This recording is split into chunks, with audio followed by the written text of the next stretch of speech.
Coming up on News 20 at 5, Tallahassee City Commissioners unanimously approved the building of a hotel in the All Saints District. And President Obama meets with Francois Holland to talk strategy. And in sports, FSU will be facing their biggest rival this weekend in the Swamp. News 20 at 5 starts right now.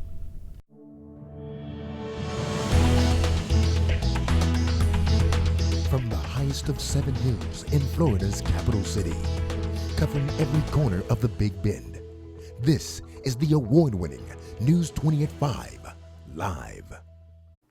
Good afternoon and welcome to News 20 at 5. I'm Brea Baker. The Tallahassee Police Department confirmed that 46-year-old John R. Summers was hit by a garbage truck while trying to cross the road. The accident occurred at 3 a.m. in the 4200 block of West Tennessee Street during Tuesday morning. According to TPD, the driver of the truck is identified to be 41-year-old Elijah Mays, and no charges have been filed at this time. Summers was pronounced dead at the scene. And joining us live in the studio is Monica Myrick to tell us more about the recent approval for a hotel in the All Saints District. Monica?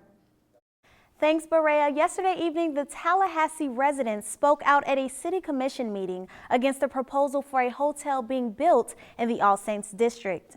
City commissioners unanimously approved the land use change that will allow the hotel to be built on Railroad Avenue. Residents were concerned about the hundreds of parking spaces that would now be eliminated. According to city officials, the hotel will be a Hampton Inn built on 3.1 acres and 6 stories high. I'm Monica Myrick live in the studio. Now back to you at the desk. Thanks, Monica. Leon County Commissioners approved the revised budget for mosquito and arthropod control. Multimedia journalist Nicole Doty has more on the story. Leon County Commissioners held its regular public meeting Tuesday.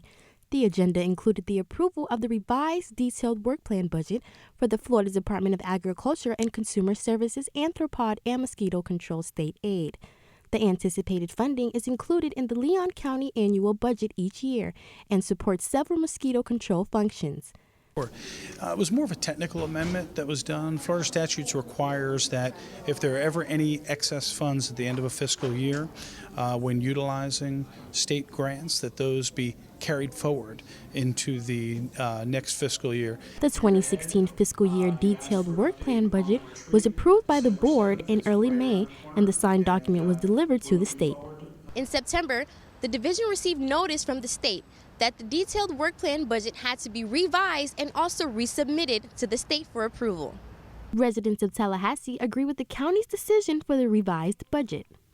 The revised budget for the mosquito control and the arthropod control is beneficial not only to the environment but also to the plants and the people who live within the environment, because they can have a way to deal with mosquitoes that carry diseases. The unexpended fiscal year grant funds for the year 2014 through 2015 totaled $37,057. For News 20 at 5, I'm Nicole Doty. The revised detailed work plan budget can be found at cms.leoncountyfl.gov.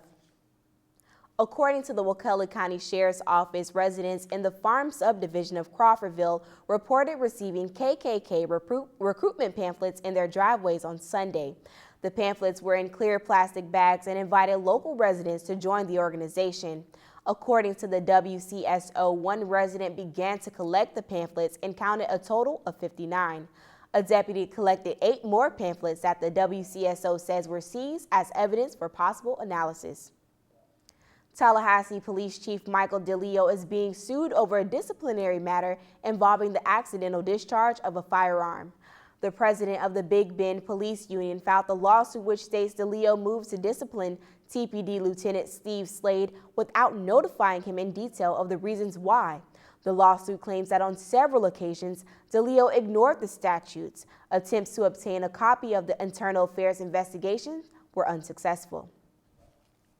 The trial debate for Adam Frosch, who is accused of killing his wife, has been set. The former podiatrist will stand trial in May. Frosch was charged with the first-degree murder in the killing of his wife, Samira Frosch. Prosecutors and one of Frosch's attorneys, Gregory Cummings, agreed to hold the week-long trial starting on May 2nd.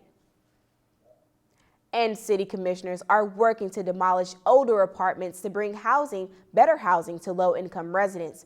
Multimedia journalist Janelle Floyd has the story. These questions that need to be answered the committee is going. The Community Redevelopment Agency recently met at City Hall to discuss demolishing and rebuilding Orange Avenue apartments. Costing an estimated $10 to $12 million, officials want to build floor plans and amenities that are more in line with today's market desires. This is important for the south side of the city. It's important for us to be able to bring affordable housing.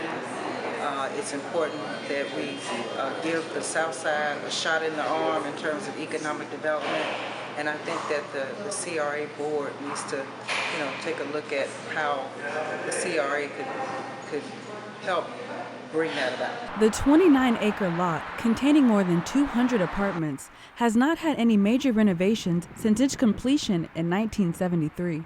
When the project is completed in the next 5 years, CRA board members are working with local veterans to provide better housing for them also.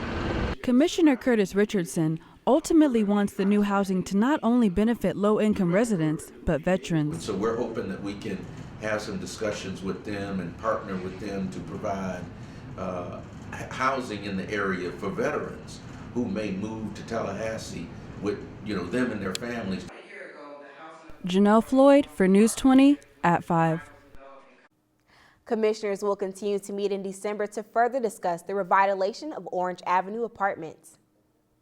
Florida State President John Thrasher announced yesterday that his top choice for the second highest position at the university was already on campus.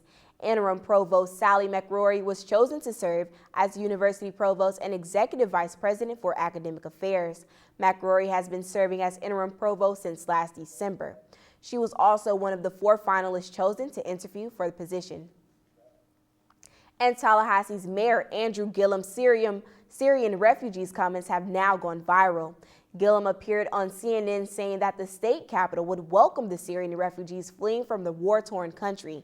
This response came shortly after Florida Governor Rick Scott opposed the immigration of the refugees into the state until the national risk was evaluated. And now switching to your entertainment news, here's Gabrielle Dawkins with eLive. I'm Gabrielle Dawkins with your entertainment, and Sofia Vergara is a married woman. After tying the knot with Joe Manganiello at the Breakers Palm Beach Resort in Florida on Sunday, the couple was surrounded by nearly 400 of their close family and friends. The 43-year-old actress wore a custom Zuhar Murad gown and was dripping in Lorraine Schwartz jewelry as her son Manolo walked her down the aisle. Moving on, Kim Kardashian has a concern. Her baby is breech and she is anxious about the delivery.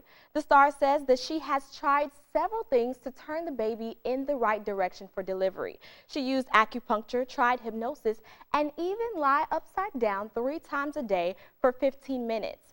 That does it for your entertainment. Have an amazing Thanksgiving holiday. Coming up after the break, find out how some community members are giving back to the homeless during the holiday season.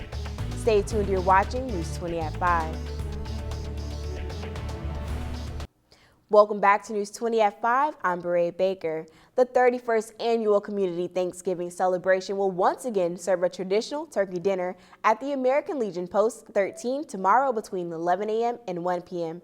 This celebration started as a way to help those who are experiencing homelessness and limited resources. And Shakoria, could you give me a quick recap of that 5-day forecast? Oh yes, Beret. For our 5-day forecast, it's going to be really nice today with partly cloudy skies. The high is going to be 71 and the low is going to be 56. Awesome. For tomorrow, we'll also have a really good day where the high will be 77 and the low will be 58, and that's all for weather. Well, that's going to do it for us tonight. For Shakoria and Travis, I'm Beret Baker. Thanks for watching, and remember to visit us on the FAMU and TV 20 online tab.